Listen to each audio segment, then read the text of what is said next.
갈망과 걱정은 쌍둥이이다. 헤카토가 말했네. 희망하지 않으면 두려움 또한 종식된다.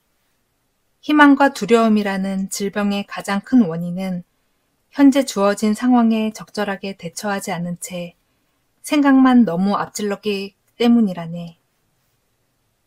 희망은 일반적으로 좋은 것이라고 받아들여진다. 이에 반해 두려움은 나쁜 것으로 여겨진다. 하지만 로도스의 현자라고 알려진 헤카토에게 이 둘은 동일한 것이었다. 우리가 통제할 수 없는 미래를 가정하고 짐작한다는 점에서 그렇다. 희망과 두려움 모두 실제 살고 있는 현재의 적이다. 둘 다 아모르 파티에 대항하는 삶을 의미한다. 두려움을 어떻게 극복할 것인가에 대해 말하는 것이 아니다. 희망과 두려움 속에는 갈망과 걱정이 위험스러울 정도로 포함되어 있음을 지적하는 것이다. 슬프게도 갈망은 걱정의 원인이 되고 걱정은 다시 갈망을 유발한다. 철학이 향하는 곳. 오만하고 아집에서 사로잡힌 채 철학을 행하면 파멸의 원인이 된다네. 타인의 허물에 격분하기 위해서가 아니라 오직 자네의 허물을 벗겨내기 위해 철학을 행하도록 하게. 세네카의 지적은 옳았다. 철학과 사상이 절대적 위치에 오르면 그 이론의 아름다움이나 논리적 정교함과는 무관하게 인류사의 비극을 가져왔다. 많은 종교 사상이 그랬고 헤겔의 유물론을 바로 세운다던 마르크스주의가 그랬으며 나치즘의 기본 바탕이 된 우생학이 그랬다. 절대적 지위를 누렸던 철학이나 사상은 재앙을 유발한다. 진정한 철학은 절대적 진리를 허용하지 않는다. 진리는 인간의 주관 속에서 끊임없이 재구성되며 드러날 뿐이다. 그런 의미에서 내적 성찰이야말로 철학이 가야 할 올바른 방향이다. 우리 자신을 향상시키는 것에 집중하고 다른 사람의 것은 그들의 과제로 남겨두는 것이다. 철학이란 선체가 부식되지 않도록 정기적으로 배 밑바닥에 붙은 따개비를 벗겨내듯이 자신의 실수를 걷어내는 행위이다.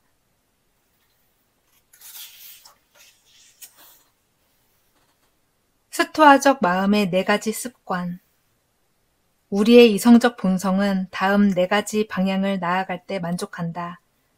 거짓되거나 모호한 것에 동의하지 않을 때, 오직 공공의 이익을 향해 행동할 때, 오로지 자신의 능력 안에 있는 것을 갈망하거나 혐오할 때, 자연적 본성이 할당한 모든 것을 받아들일 때. 아우렐리우스 황제는 스토아 철학이 무엇인지 반복적으로 자신에게 환기시켰다. 그 주요 요점을 정리하는 것은 수천 년인 지난 오늘을 살아가는 데 도움이 된다.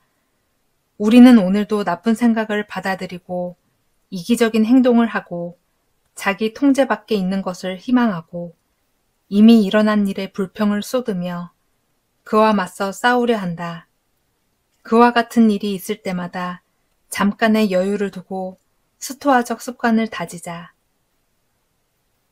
참된 것만을 받아들여라. 공익을 위해 행동하라. 통제할 수 있는 것만을 갈망하라. 주어진 것을 받아들여라. 새 현자의 교훈. 다음 3가지 생각을 항상 유지하면서 그 명령에 따라 어떤 도전이라도 받아들여라.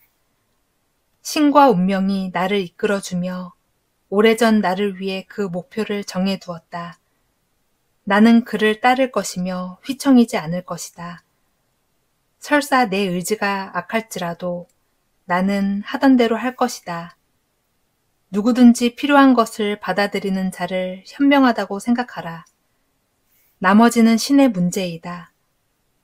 이것이 신을 기쁘게 한다면 그대로 두어라. 그들이 나를 죽일 수는 있어도 나를 다치게 할 수는 없다. 에피테토스가 인용한 새 구절은 역사를 관통하여 흘러온 지혜가 무엇인지 알려준다. 관용, 유연함, 그리고 수용. 클레안테스와 에우리피테스우는 운명을 쉽게 수용할 수 있는 개념으로 우리를 일깨워준다. 위대한 힘, 섭리, 혹은 초월자라는 믿음을 갖고 있다면 계획에 반하는 일은 없을 것이다. 신을 믿지 않는다 할지라도 우리는 우주의 다양한 법칙과 삶의 순환을 보다 편하게 받아들일 수 있다. 개별자로서 우리에게 일어나는 모든 일은 무작위적이고 잔인하며 기대하지 않은 방향으로 흘러간다. 그러니 갈망했던 사건이나 기대 밖의 일이 일어나면 그 사건이 일어날 것이라 예상하듯이 나를 위해 준비되어 있다는 듯이 행동하자. 불평하기보다는 이겨내야 하겠지 않겠는가.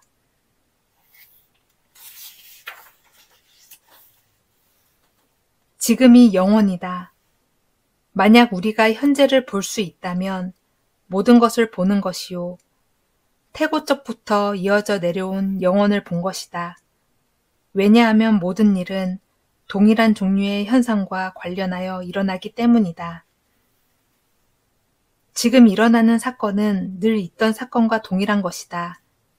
인간에게는 삶과 죽음이 늘 함께였으며 구름은 언제나 산을 넘었고 바람은 영겁의 세월 동안 형체 없이도 자신의 존재를 드러냈다. 진리를 깨달은 선승이 읊는 시 같은 에머슨의 말을 들어보자. 지금 이 순간은 예전에도 있었고 앞으로 있게 될 순간들의 인용이다. 이 개념은 우리를 암울하게 만들려고 하는 것도 아니고 희망이 솟구쳐게 내려가게 하려는 것도 아니다. 그냥 있는 그대로의 사실이다. 그럼에도 조용한 울림이 있다. 지금 볼 수 없는 것은 앞으로도 볼 수 없으며 내가 보지 못했다면 다른 누구도 볼 수 없다. 행복을 붙잡으려 하지 말라. 시간이 흘러간다고 해서 우리에게 선함이 더 늘어나지는 않는다. 하지만 한순간이라도 현명한 사람이 된다면 영원히 덕을 수행하는 사람만큼 행복할 수 있다. 지혜와 행복을 얻는 것은 올림픽에서 메달을 획득하는 것과 같다. 10년 전에 메달을 획득했다거나 10분 전에 우승했다는 사실이 중요한 것이 아니다. 또한 한 번 우승했다거나 다관왕이라는 사실도 중요하지 않다. 한 번 메달리스트는 영원한 메달리스트다. 누구도 그것을 강탈할 수 없다. 그리고 메달을 획득하는 순간에 느꼈던 행복감을 다시 누리는 것 또한 불가능하다. 영화배우 에반 핸들러는 골수성 백혈병을 앓으면서 심각한 우울증도 함께 겪었다. 그는 항우울제를 복용하다가 의도적으로 복용을 중지했다. 평범한 행복감이 무엇인지 알고 싶어서였다고 했다.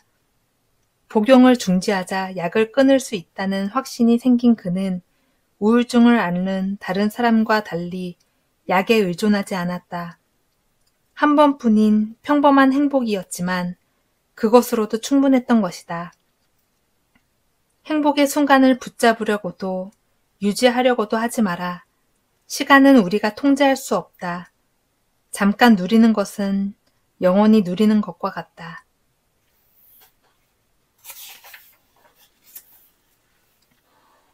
물러날 때를 알아야 한다. 결국 묘비에 이름 하나 새기려고 저 고생을 했음에도 얼마나 추악한가. 늙은 나이에도 법정으로 나와 알려지지 않은 소송 당사자의 이익과 무지한 청중들의 갈채를 이끌어내기 위해 마지막 숨을 몰아쉬는 저 변호사를 보라. 한 늙은 백만장자가 자신이 설립한 회사의 최고 경영자 자리에 앉아 있음에도 법정에 출두해 있다. 그러자 주주와 가족들은 그가 더 이상 어떤 결정을 내릴 만큼 온전한 정신을 갖고 있지 않다고 증언했다.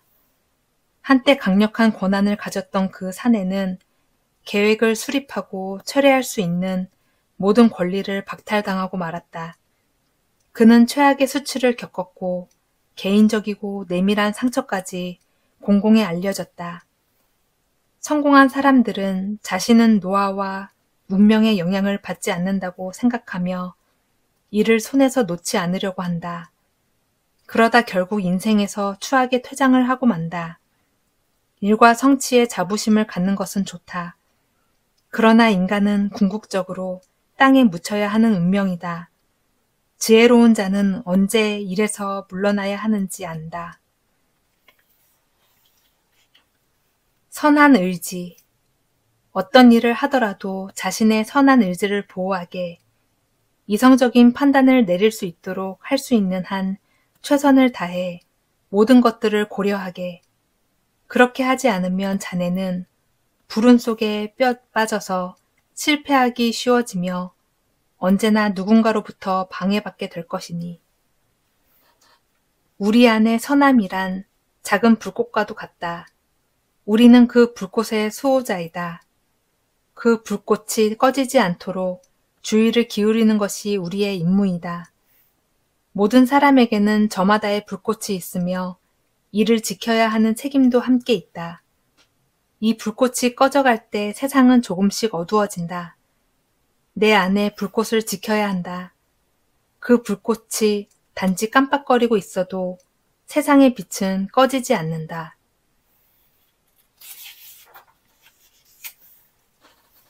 읽는 연습을 해라. 상실의 고통을 경험할 때마다 신체의 일부를 잃은 것처럼 느낄 것이 아니라 언제든 깨질 수 있는 유리였던 것으로 생각하게. 이름을 기억해야 고통을 겪지 않을 것이야. 자네의 아이, 형제 자매, 친구에게 입맞춤을 하는 것도 마찬가지이네. 그것이 자네가 바라던 최상의 경험이었다 할지라도 전쟁에서 대승을 거둔 장군이 죽음을 회피할 수 없는 것처럼 우리가 소유할 수 있는 것은 없네. 단지 잠깐 주어지는 것일 뿐. 영원히 가질 수는 없네. 로마가 승리하면 대중들은 이기고 돌아온 장군을 바라보았다. 행렬의 맨 앞에 선 장군은 영광의 장점이었으며 로마인의 찬사는 모두 그를 향했다. 누구도 불멸의 업적과 명예를 의심하지 않는 상황 속에서 오직 스투아 철학자만이 사람들의 귀에 속삭였다. 기억하라, 저들도 죽는다. 우리가 획득한 것, 사랑하는 것들은 모두 필멸한다. 시간 앞에 허물어지지 않은 것은 없다. 위대한 시인 엘리자베스 비숍은 상실에 대해 이렇게 노래했다. 많은 것은 언젠가 상실될 의도로 채워진 것이니 그것을 잃는다고 재앙은 아니다. 더 많이, 더 빨리 잃는 연습을 할 것. 그것을 잃는다고 불행한 것은 아니니.